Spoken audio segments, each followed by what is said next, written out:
Hello and welcome to week 2. Hope you all had a good week 1. I know some of those word problems were difficult, but you all hang in there, and I think you'll be okay. So we're going to cover some examples from week 2 so far as solving some equations and graphing some linear equations. So let's get started. Alright, we're going to start off by solving this equation here. We have 3 times y minus 17 equals negative 5 times y minus 23. The first thing that I would want to do is to get rid of my parentheses by using the distributive property, which simply tells me that I should multiply this 3 times the terms that are on the inside.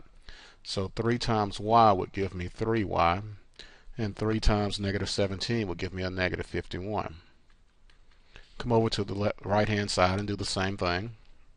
Negative 5 times y would give me negative 5y, and then negative 5 times negative 23 would give me 115, and it's positive this time because we have a negative 5 times a negative 23.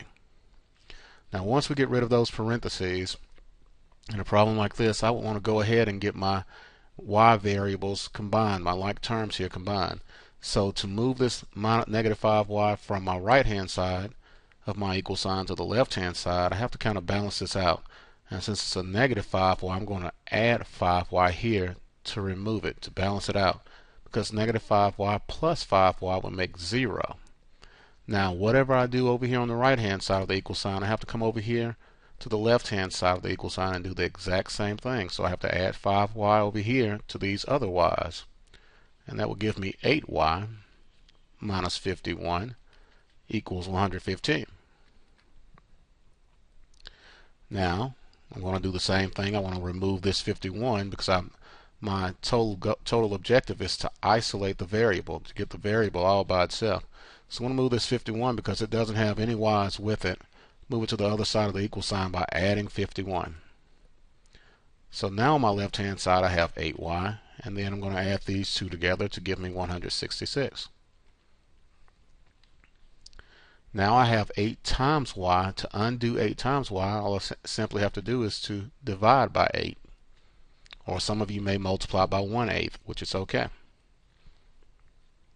And when I divide that by 8, I can reduce that fraction, or I can put it in decimal form. If I divide this out, 166 divided by 8 equals 20.75.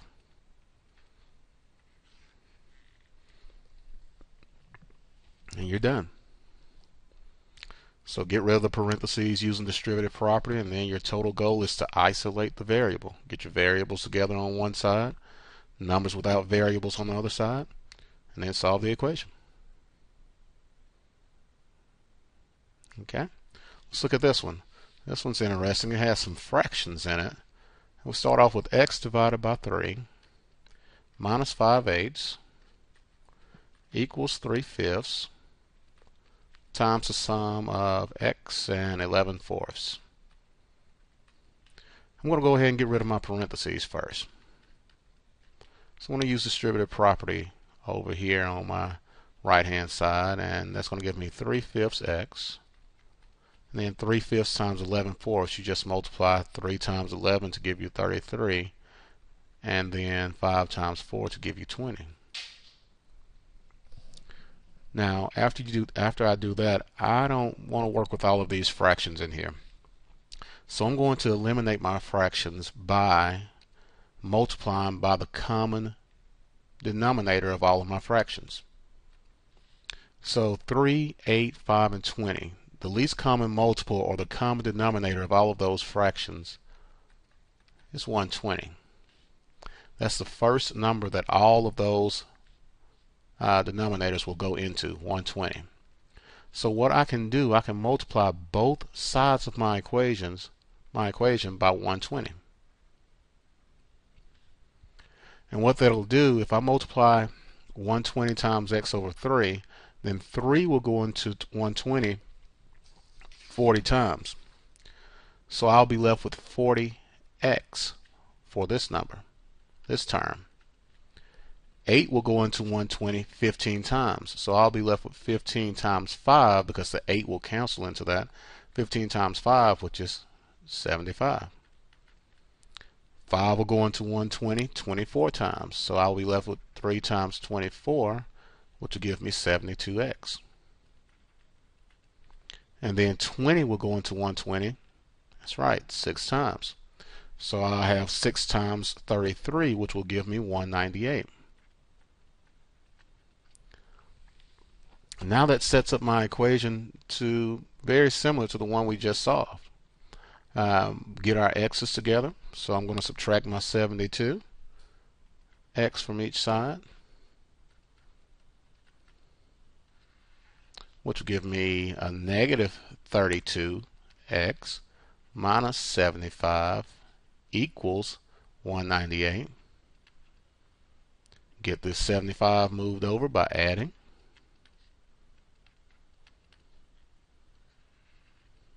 So those will cancel. That'll give me negative 32x equals 273. And then divide both sides by negative 32. Now I'm going to leave this one in fraction form, so my answer will be x equals, and we don't leave a negative in our denominator, so you can put it out to the side of the fraction, or you can move it up top with that 273. And that would be our answer for that equation. X equals negative 273 over 32. So again, to get rid of fractions in a denominator, you find the least common multiple of your denominators, the least common denominator, and you just multiply each one of your fractions or each term by that least common multiple. And you can get rid of all of those denominators. Okay. Now the next part of this week's concepts has to deal with graphing linear equations and finding the slope and y-intercepts and x-intercepts. So we have 3 different forms of the linear equation that we can write the linear equation in. We can write it in what we call standard form, ax plus by equals c. And what I have highlighted in red, those would be numbers, actual constants in those places. So those will be numbers in those places. Point slope, y minus y1 equals m times x minus x1. The y1 and the x1, those are numbers. That's a point that they'll give us. The m, that represents your slope. And then a third form is slope-intercept. And we use, to get an equation in slope-intercept form, you just want y all by itself on the left-hand side. And you will have it in the form of y equals mx plus b, where m is the slope and b is your y-intercept. Okay, and then here's the slope formula that we'll use when we're given 2 points and we need to find the slope, or we need to find out what m is. Y2 minus y1 over x2 minus x1. So we'll use that slope formula in just a minute. But these are the 3 forms we work with. Mostly you'll write your equations in slope-intercept form. But we can use point slope form to help us get to slope intercept form, as I'll show you in a few minutes. Okay, so to find your x and y intercepts, it's as simple as replacing the other coordinate with 0. So if I want to find the x-intercept, I would replace the y-coordinate with 0, and that would give me the ordered pair of the x number, whatever we come out with, and then 0 in the y-coordinate place. And vice versa, if I want to find the y-intercept in an equation, I'll replace the x-coordinate with 0 in the equation, and that'll give me the ordered pair of 0 in the x-coordinate, and then whatever the y number is that we come out with. Okay, so let's take a look at an equation where we have to do a lot of stuff with. How about this one? Graph the following equation. Calculate the slope, x-intercept, and y-intercept, and label the intercepts on the graph. So let's take this piece by piece. Calculate the slope. Well, when they give me, let's go back here, when they give me an equation like this, and we want to calculate the slope, the first thing that I would do, I would get this equation in slope-intercept form. And what that simply means is that we need to get y on one side of the equal sign by itself. So to calculate the slope, we've got to rearrange this equation.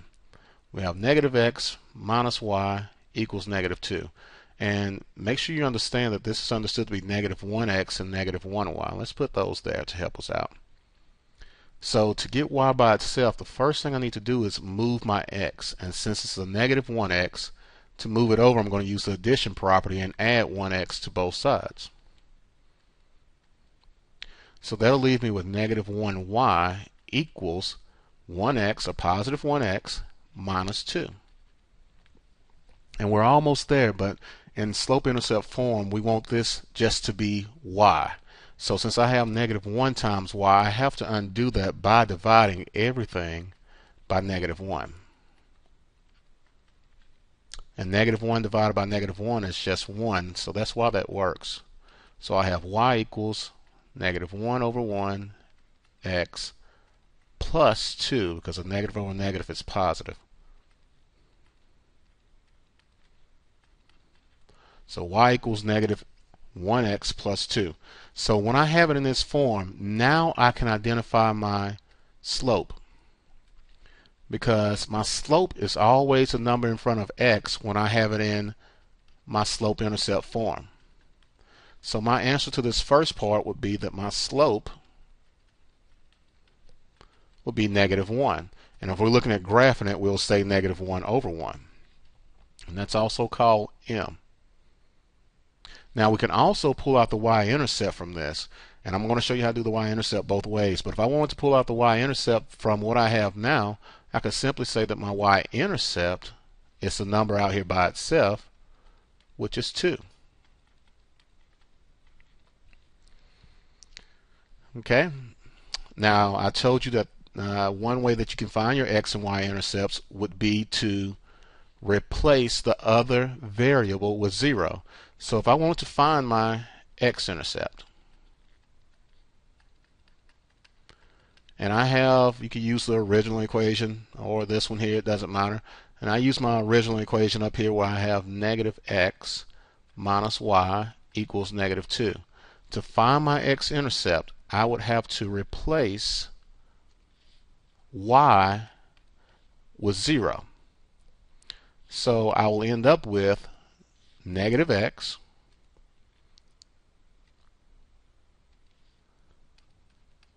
minus 0 equals negative 2. And you would solve this equation, and that will tell you what your x-intercept is. So negative x, and remember that's understood to be negative 1x, minus 0, that's just negative 1x, equals negative 2. Divide by negative 1, divide by negative 1, and my x-intercept is also positive 2. So my x-intercept is positive 2 also. And you can find your y-intercept by doing the same thing. You will replace x with 0 and solve, and you still end up with the y-intercept as 2. So you can find your x and y-intercepts by replacing the other coordinate in the equation with 0. So here's what we have. It says label the intercepts and label the intercepts on the graph. So let's look at what we have. We said that our